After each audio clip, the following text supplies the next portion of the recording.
Coach, just want to go ahead and start with the opening statement. Well, it certainly was a good win for us. I thought it was a hard-fought game. Central Florida did a great job getting opportunities on the boards, and again, free throws were probably the main key for our second half of really getting us the lead and keeping it. And I guess tell me about the point where you got that double-digit lead. I know that there was with Courtney's jumper and with Jamie sinking a couple of free throws. Tell me about that moment. Well, after the East Carolina game, I don't know that we ever relax with a double-digit lead, do we? I think we know, especially a team with some players that can score like that. I think you've got to really protect that lead, and it was good to have that. We were able to stall them out a little bit on defense, but we knew that we were going to have to go on offense and be ready to make some free throws. Yeah, and then in the second half, you guys did start 0 for 9 from the field, and you said that you utilized those free throws to keep you in it, but it wasn't until the 9-minute mark that then Courtney and I think Colby hit those threes. What was the message to the team during those media timeouts in the meantime? Well, it was kind of broken up. It wasn't as obvious as 0 for 9, but we had a few misses, and then we had some free throws. We had 4 free throws in a row, and then we had some other misses, and we had some other free throws. So it was kind of a slow process in that. But some of them were good shots. I thought we came out the second half and really probably didn't have some of the best shot selection in the second half, and then when we got some good shots, some of them just didn't roll in. But just probably a little out of sync offensively tonight. But again, the free throw line really saved us. I thought that was a really important stat for us, and obviously our 3-point percentage was pretty good. And I guess Jamie, just tell me a little more about the those shots down the stretch. I know you had some free throws down there as well, and the momentum it added. Yeah, I mean, it got to the point, I guess, where they just needed to start fouling, and so we were able to just knock down the free throws. I made some, Courtney made some, everybody stepped to the line and was confident, so I think that's really what sealed the deal. And I guess looking ahead with the first trip to Connecticut after they beat South Carolina. We're really glad they won that game, by the way. That was good. I think it was great for our conference, but it's nice going to Connecticut not after a loss. And tell me about, I guess, from the players going to Gamble Pavilion for the first time, and some of the feelings y'all might have about that. I mean, I think it's exciting. I've been there one other time, and it's definitely amazing to go in the gym and just see all of their national championships. So.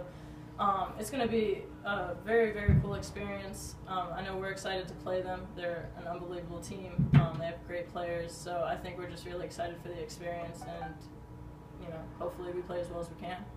And any feelings of intimidation walking in there, or any other place with a similar quote-unquote aura? I mean, obviously they're a great team, but you can't walk in there and be defeated. You have to walk in there with confidence and just play your game. They're basketball players just like we are, so we're excited to go up there. And I guess Odessa, I guess any thoughts about the first game with Connecticut? I'm excited. Excited for the chance that we're getting to play them. I think we're going to go out and play hard because we have nothing to lose. So it's just going to be a great experience.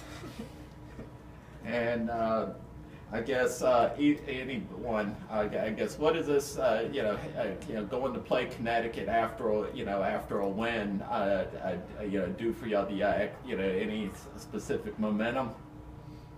Well, certainly I think there's always more momentum after a win, even confidence factor. But one of the things that we talked about with players is that I really challenged them to go to Connecticut and play against these players that they should want to be like. I mean, I think our players, we talked about Mariah Jefferson and those players. I think it's a great experience for our players to be able to play against the Stewarts and Jeffersons, and we're excited about that part of it. But we're also, I think, having Connecticut in our league is certainly great for our program, and I think this is our first step for just building this conference into a great program.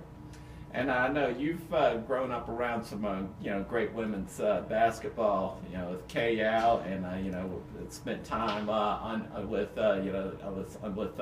Hatchell's staff at Chapel Hill. Tell me about that experience and kind of imparting that with seeing a similar program as well. Well, I mean, Connecticut is really a step apart. I mean, I think the only program that can really compare with them is Pat Summitt's programs at Tennessee over the years. So, I mean, they really, especially right now in women's basketball, I don't know a time that one program has dominated women's basketball as much as Connecticut has in the last 5 years. So, it's really a step away from where everyone's been. And I guess Odessa, I know Jamie touched on it. How do y'all keep keep from that you envision a team as a team with jerseys on like y'all, so to speak, avoiding starstruckness? So I just think that we're just gonna go out there. We're gonna play hard. They're Connecticut, of course, like they're the #1 team in the nation. I think we're not gonna go out there scared. We're gonna go out there, just fighting. And anything else? And we just better take our jackets. Take our jackets. I think it's going to be really cold. Yeah, they've been wanting to see snow. No. And they're going to see some snow. So I think we're going to take the Southern girls out to see some snow. And, I'll be in the hotel room. Yeah, you're not going to run around out in snow and make a snowman or anything? Okay.